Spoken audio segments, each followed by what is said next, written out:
மாற்றுத்திறனாளி சபரிவர்மன் சிறைச்சாலையில் இருக்கும்போது தாக்கப்பட்டு கிட்டத்தட்ட 19 இடங்கள்ல கொடூரமாக தாக்கப்பட்டு உயிரிழந்திருக்கிறார். இது தொடர்பாக 3 பேரை கூட கைது செய்திருக்கிறாங்க காவல்துறை. இதை எப்படி உங்களுடைய பார்வையில எப்படி பார்க்குறீங்க? அதாவது காவல்துறை மீது தான் பொதுவாக இது மாதிரியான கஸ்டோடியல் டெத்துகள் நிறைய வர ஆரம்பிச்சு, இப்போ சிறைச்சாலையிலும் இது போல வர ஆரம்பிச்சு. அதாவது சென்ற ஆட்சியில் 26 பேர் காவல்துறையில் மரணம் அடைஞ்சாங்க. 13 பேர் ஜுடிஷியல் கஸ்டடியில் மரணம் அடைஞ்சாங்க. அது வெளியே வராது. வராமல் இருக்கிறதுக்கு பல காரணங்கள் இருக்குது. ஒன்றும் மக்களுக்கு தெரியாது. தெரிந்தால் தெரிகிற காலம், அவங்களாம் ஒன்று கூடுவது, இதெல்லாம் ரொம்ப சிரமம். காவல்துறையில் சித்திரவதை நடந்தாலே வெளியே தெரிஞ்சிடும். சிறையில் அது வெளியே தெரியாது. தெரியாமல் வைத்துக் கொள்வார்கள். சிறைத்துறை மாதிரி ஒரு மோசமான துறை எதுவும் கிடையாது மறைப்பதில். அதனால் இது வெளியே வந்திருக்காது. இப்போ இன்றைக்கி ஒரு இறப்பின் காரணமாக வெளியே வந்திருக்கு, இறந்ததின் காரணமாக வெளியே வந்திருக்கு. சுதந்திரமாக செயல்பட்ட எஸ்பியை நான் அந்த நேரத்தில் பாராட்ட கடமைப்பட்டிருக்கிறேன். இதில் எந்த ஒரு காக்கி அடுத்த காக்கியை பாதுகாக்கணுன்ற அந்த பொது உணர்வு சொல்லுவாங்களே, அந்த பொது உணர்வு இல்லாமல் நேர்மையாக செயல்பட்டதை பாராட்ட கடமைப்பட்டிருக்கிறோம். ஆனால் தயவு செய்து இந்த 3 பேரோட விட்டுறாதீங்க. இந்த 3 பேர் தான் இப்போதைக்கு வெளியே தெரிஞ்சிருக்கு.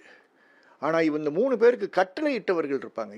ஏன்னா 6 மணிக்கு பாடி வருது, மருத்துவமனைக்கு 6 மணிக்கு வருது. அப்போ இந்த சம்பவம் அதுக்கு முன்னாடி நடந்திருக்கு. அப்போ உங்கள் ஜெயிலை ஓப்பன் பண்ணுறதுக்கு முன்னாடியே இந்த சம்பவம் ஜெயிலில் நடந்திருக்கு. எப்படி நடந்தது, எதற்காக நடந்ததெல்லாம் இப்போ வெளியே ரிப்போர்ட்ஸ் வரும்போது தான் தெரியும்.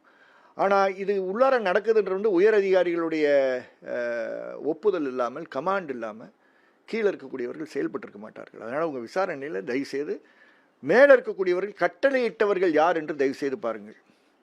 மருத்துவமனைக்கு அவர் கொண்டு செல்லப்பட்டாரா? அங்கேயே ஒரு டிஸ்பென்சரி இருக்கும், சப்ஜெக்டில் டிஸ்பென்சரி இருக்கும். அந்த டிஸ்பென்சரி டாக்டர் வந்தாரா? உங்களுடைய மினிமம் உங்களுடைய சிசிடிவியில் டாக்டர் வந்துட்டு போகிறதாச்சும் எங்களுக்கு தெரியுதா? இதெல்லாம் பார்க்க வேண்டிய நேரம் இது. காரணம் இது சபரிவர்மனுடைய ஒரு இறப்பாக மட்டும் பார்க்காமல் சிறைத்துறையில் நடக்கக்கூடிய பல தப்புகளுக்கு அரைக்கூவல் கொடுக்கக்கூடிய ஒரு வழக்காக இந்த வழக்கு இருக்கணுன்றத அந்த பார்வையில் நான் பார்க்குறேன். ரெண்டாவது 15ஆம் தேதின்றது ரொம்ப முக்கியமான நாள். காரணம், சென்ற ஆண்டு இதே தேதியில் தான் ஜஸ்டிஸ் மகாதேவன் உச்ச நீதிமன்ற நீதிபதி என்ற அந்த நிலையில் முருகானந்தம் ஒரு மாற்றுத்திறனாளி அதுக்கு பின் கொலை செய்யப்பட்டவர். இந்த தீர்ப்புக்கு பின்னாடி ஒரு 18 நாளில் கொலை செய்யப்பட்டார். அந்த தீர்ப்பில் மாற்றுத்திறனாளிகள் சிறைக்கு வரும்போது எவ்வளோ கவனமாக இருக்க வேண்டும் என்று கட்டளையிட்டிருக்கிறார். அந்த கட்டளையில் அவர் ரொம்ப இதாக சொல்கிறது, ரொம்ப ஹைலைட்டாக சொல்கிறது கண்டிப்பாக அட்மிஷன் நேரத்திலே மாற்றுத்திறனாளி மென்ஷன் பண்ணணும், வீல் சேர் அங்கே ப்ரொவைட் பண்ணணும், ஃபிசியோதெரப்பி அவங்களுக்கு ப்ரொவைட் பண்ணணும், இதெல்லாம் சொல்கிறாங்க. இங்கே மாற்றுத்திறனாளிக்கு எந்த கையில் அந்த டிஃபெக்ட் இருந்ததோ அந்த கையிலேயே காயங்கள் இருக்குது. நீங்கள் போஸ்ட்மார்ட்டத்தில் நீங்கள் பார்ப்பீங்க. அப்போது மாண்புமிகு சிறைத்துறை அமைச்சர் நிர்மல்குமாருக்கு அவருடைய கவனத்திற்கு கொண்டு போகிறோம். காரணம், புதுசாக இருக்கக்கூடிய கவர்மெண்ட்டுக்கு இந்த விஷயங்கள்லாம் தெரியறதுக்கு நாள் ஆகும். உங்களுக்கு அவருக்கு இருக்கக்கூடிய பழைய துறைகள் இருக்குது, எல்லாம் வழக்கறிஞர்கள் பார்த்துட்ருக்காங்க, டிஎன்யூபி அஃபிஷியல்ஸ், டான்ஜெட் கோர்லாம் பார்த்துட்ருக்காங்க. சிறையை பார்க்குறதுக்கு அவர் இன்னும் கவனத்தை செலுத்த இன்னும் வரலை. சிறைத்துறை சார்ந்த விஷயங்கள்லையும் அவர் அதிகமாக கவனம் செலுத்த வேண்டிய ஒரு அவசியம் இருக்குது என்பதை இதுக்கு சுட்டி காட்டுகிறது.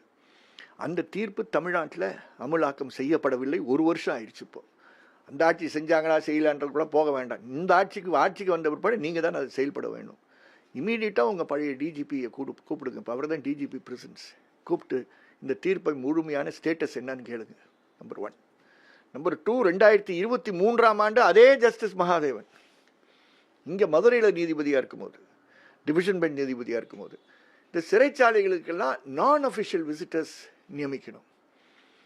எல்லா நியமனமும் நடக்க வேண்டும் என்று கட்டளையிட்டார். இன்று வரைக்கும் எந்த நியமனமும் கிடையாது. மறுபடியும் சென்ற ஆட்சி 2-3 வருஷம் இருந்தாங்களா, அவங்க என்ன செஞ்சாங்கலாம் பேசிகிட்டு இருக்கலாம். அதெல்லாம் லீடர் ஆஃப் ஆப்போசிஷன் சிந்திக்க வேண்டிய கேள்விகளாக அவருக்கு விட்டுருவோம். நீங்கள் இப்போ செய்யுங்க, உடனடியாக அவங்கள நியமனம் செய்யுங்க. அவர்களுடைய போர்ட் ஆஃப் விசிட்டர்ஸ், ஒவ்வொரு பிரிசனுடைய போர்ட் ஆஃப் விசிட்டர்ஸ் மீட்டிங்கை நடத்தி அந்த மீட்டிங் மினிட்ஸை வெப்சைட்டில் போகணும்னு கேட்டிருக்காரு. எங்கேயாவது நடந்திருக்கா? நடக்கலை. இப்போ புதிதாக சுத்தமான ஆட்சியை கொண்டு செய்ய வேண்டும் என்று சொல்லுகின்ற நீங்கள், சுத்தமான ஆட்சின்றது வெளிப்படைத்தன்மையில் இருக்கக்கூடியதாக இருக்கும். அப்போ அந்த வெப்சைட்டில் அந்த மினிட்ஸ் போனால் தான் அது தெரியும். அதை தயவுசெய்து செய்யுங்கள் என்று கேட்கிறேன். 3வது, இது கன்னியாகுமரியில் நடந்திருக்கக்கூடிய காரணத்தினால் திருநெல்வேலி ஜெயில் சூப்பரண்ட் அதுக்கு ஓவரால் இன்சார்ஜாக இருக்கக்கூடிய காரணத்தினால் நான் மறுபடியும் இன்னொரு உச்சநீதிமன்ற தீர்ப்பை சுட்டிக்காட்டி சாதிய பாகுபாடுடன் செயல்படுகின்ற ஒரு சிறை இருக்குன்றால் அதுக்கு எடுத்துக்காட்டு தேசிய ரீதியில் பாளையங்கோட்டைன்றாங்க. அது ரொம்ப ரொம்ப கேவலமான ஒரு விஷயம். யார் ஆட்சியில் இருந்தாலும் இது கேவலமான விஷயம். திமுக ஆட்சியில் இருந்தாலும் கேவலமான விஷயம், உங்கள் ஆட்சியில் இருந்தாலும் கேவலமான விஷயம். அதை உடனடியாக சரி செய்வதற்கு நடவடிக்கைகள் எடுங்கள். உங்கள் சிறைகளுக்குள் பல கேவலமான சதி செயல்கள் நடந்து கொண்டிருக்கிறது என்ற அபாயத்தை உங்களிடம் நான் உண்டாக்க விரும்புகிறேன். உங்கள் சிறையில் பாளையங்கோட்டை சிறையில் ஏதோ தெற்கில் இருக்கக்கூடிய மாவட்டத்தில் இருக்கக்கூடிய குற்றவாளிகள் தான் இருக்கான்னு நினைக்காதீங்க. இந்த முருகானந்தம்னு பேசணும் பார்த்தீங்கன்னா, இந்த தீர்ப்பு கொடுத்தாருன்னு சொன்னல, அந்த முருகானந்தத்தை கொலை செய்த தண்டபாணி அவருடைய மகன் கார்த்திகேயன், வழக்கறிஞர் கார்த்திகேயன், அதே பாளையங்கோட்டை சிறையில் ஆப்ரேட் பண்ணிட்டு இருக்காங்க. தயவுசெய்து இந்த சிறைச்சாலைகள் எல்லாம் சாதிய பாகுபாட்டின் அடிப்படையில் தொடர்கின்ற சிறைச்சாலைகளாக இருக்கக்கூடாது. இந்த கேங்ஸ் எல்லாம் வெளியே நடக்கக்கூடிய என்ன சொல்கிறது சதி செயல்கள்லாம் இன்றைக்கி வெளியே நடக்கக்கூடிய சதியாக இல்லாமல் சிறையில் போடப்படுகின்ற சதிகளாக மாறிவிட்டது. இதெல்லாம் சிறைத்துறை பார்க்க வேண்டிய ஒரு அவசியம் இருக்குது என்பதை கூற விரும்புகிறேன். மூன்றாவது, இந்த நான் அஃபிஷியல் விசிட்டர்ஸ் நீங்கள் போடலைன்னா கோடிக்கணக்கில் ஊழல்கள் நடந்து கொண்டு இருக்கிறது உங்கள் துறையில், உங்கள் இண்டஸ்ட்ரீஸ் மூலமாக. முன்னாடி மாதிரி ஏதோ பேப்பர் பேக்கெட் ரெடி பண்ணுறது, அதெல்லாம் ஒரு 20 வருஷத்துக்கு முன்னாடி உங்களுக்கு எனக்கு தெரிஞ்ச சர்வீசஸ் விவசாயம் நடக்கும். இன்றைக்கி பெட்ரோல் பங்கே நடக்குது. எவ்வளோ சேல்ஸ் ஆகுதுன்னு தெரியும், எவ்வளோ ரூபா வருதுன்னு தெரியும். இதெல்லாம் ஒட்டு மொத்தத்தில் பார்க்க வேண்டிய ஒரு அவசியம் இருக்குது. இதுக்காக தான் நான் சொல்கிறேன், ஒரு நான் அஃபிஷியல் விசிட்டர்ஸ் அப்பாயிண்ட் பண்ணணும். தயவுசெய்து அந்த நான் அஃபிஷியல் விசிட்டர்ஸில் மறைமுகமாகவோ நேரடியாகவோ கட்சியை சார்ந்தவர்கள் நியமனம் பண்ணாதீர்கள். இது ஒரு அசிங்கமான ஒரு முன்னுதாரணமாக போகும். அப்படி ஆட்களை நியமனம் செய்தால்தான் இந்த மாதிரி வன்முறை சம்பவங்கள் தொடராமல் இருக்கும் என்பது கூறுவோம். இல்லைன்னா அங்கே இருக்கக்கூடிய காக்கி சட்டை வெளியே இருக்கக்கூடிய காக்கி சட்டை விட கொடூரமானவர்களாக மாறுகிறார்கள். அது நாட்டுக்கு நல்லதில்லை. அதனால் தயவுசெய்து அதை திருத்தக்கூடிய ஒரு அலாம், இந்த சபரிவர்மனுடைய இறப்பு என்பது நமக்கு ஒரு அலாமாக இருக்கணும். இறுதியாக உயர் நீதிமன்றம் இலவச சட்ட உதவி ஆணைக்குழுக்கு பொறுப்பாக இருக்கிறது. மாவட்ட நீதிமன்றமும் பொறுப்பாக இருக்குது, தாலுக்கா நீதிமன்றமும் பொறுப்பாக இருக்குது. இந்த வழக்கில் வந்திருக்கக்கூடிய தீர்ப்புகள்லாம் தானாகவே முன்னெடுத்து, இந்த வழக்கை தானாக முன்னெடுத்து ஒரு கண்காணிக்க ஆரம்பித்தார்கள் என்றால் இன்னும் எஃபெக்டிவாக மாற்றங்கள் வருவதற்கு உயர் நீதிமன்றமும் நீதிபதிகளும் அதுக்கு காரணமாக இருக்கக்கூடிய வாய்ப்புகள் இருக்கு.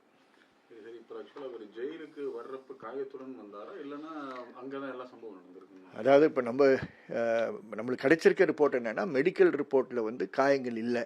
Pre arrest pre remand medical report இருக்கணும், அதில் இல்லைன்றாங்க. அதனால் அது சுத்தமான ரிப்போர்ட்டுன்னு நம்ம சொல்ல முடியாது. நம்ம எஸ்எஸ் காலனி போலீஸ் ஸ்டேஷனில் கூட காயங்கள் இல்லைன்னு தானே அந்த பையனுக்கு, மைனர் பையனுக்கு வந்தது, 17 வயசு பையனுக்கு வந்தது. அதனால் நான் அதுக்காக அப்படின்னு உடனடியாக சொல்லவில்லை. ஆன் ரெக்கார்டு அவர் சிறைக்கு போகும்போது காயம் இல்லாமல் போனார். காயம் இல்லாமல் அவங்களுடைய அக்காவோ தங்கச்சியோ சிறைக்கு சனிக்கிழமை 10ஆம் தேதி வெள்ளிக்கிழமை பார்க்க போகும்போது பார்க்குறாங்க. ஸோ அப்போவும் காயம் இல்லை. காயம் இருந்தால் பார்க்க விட்டுருக்க மாட்டாங்க. சிறையில் அதையும் மறைச்சிடுவாங்க. அதனால் இது ரெண்டும் நமக்கு சாதகமாக இருக்குது. நம்ம அப்படி இல்லை அப்படின்றது, காவல் நிலையத்தில் ஏற்படலைன்றதுக்கு இப்போதைக்கு சாதகமாக இருக்குது. ஒரு இண்டிபெண்டன்ட் சிபிசிஐடி கிட்ட இதை ஹேண்ட் ஓவர் பண்ணால் தான் இந்த இன்வெஸ்டிகேஷன் முழுமையாக வரும். தயவுசெய்து உங்கள் சிபிசிஐடி கிட்ட வேகமாக விசாரிக்க சொல்லுங்கள். இந்த தாமதப்படுத்துறது 6 மாதம் 8 மாதம் 9 மாதம் 1 வருஷம் தாமதப்படுத்துறதெல்லாம் தயவுசெய்து வேண்டாம். வேகமாக செய்யக்கூடிய திறன் சிபிசிஐடிகிட்ட இருக்குது, நேர்மை சிபிசிஐடிகிட்ட இருக்குது. அதை பயன்படுத்துங்கள். எல்லாத்தையும் கொண்டு போய் சிபிஐட போட்டு வச்சிடுறாங்க. ஏதோ அதுதான் உத்தமன்றது. எனக்கு உத்தமர்கள் தமிழகத்திலே இருக்காங்க. நேர்மையாக இருக்கக்கூடிய பல காவல்துறை அதிகாரிகள் இருக்காங்க. உங்களுக்கு சிபிசிஐடி கொடுக்க விரும்பவில்லை என்றால் நீங்கள் உடனே எஸ்ஐடி ஒன்று போட்டிருங்க, அதில் ஒன்றும் பிரச்சனை இல்லை. ஆனால் வேகமாக ஒரு டைம் பவுண்டாக செய்யக்கூடிய ஸ்பெஷலைஸ் டீம் கிட்ட ஒப்படையுங்கள். நேர்மையாக விசாரணை செய்யக்கூடிய திறன் கண்டிப்பாக நம்ம மாநிலத்தில் இருக்குது. ஒரு மாற்றுத்திறனாளியை தாக்கி ஒரு 19 இடத்துல தாக்குற அளவுக்கு மனநிலை இருக்கு உங்களுக்கு? சார், அது எனக்கும் ரொம்ப ஆழ்ந்த வருத்தம் இருக்குது. சென்ற ஆட்சியில் நாமக்கல்லில் நடந்தது, ராசிபுரத்தில் நடந்தது. தர்மபுரியை சார்ந்த அவர் இன்னும் வெறும் மாற்றுத்திறனாளி கிடையாது, தழுவி போகின்ற ஒரு மாற்றுத்திறனாளி. பால்ராஜன் நினைக்கிறேன் அவர் பேர். அதாவது இது எங்கே நடந்தாலும், யார் ஆட்சியில் நடந்தாலும் நம்ம மனசாட்சியை ஆழமாக தொடுறது. இதுக்கு காரணம் என்னென்னா, இது என்னுடைய ஃபீலிங், ஒரு நார்மல் ஹியூமன் பீயிங் அதை செய்ய மாட்டாங்க.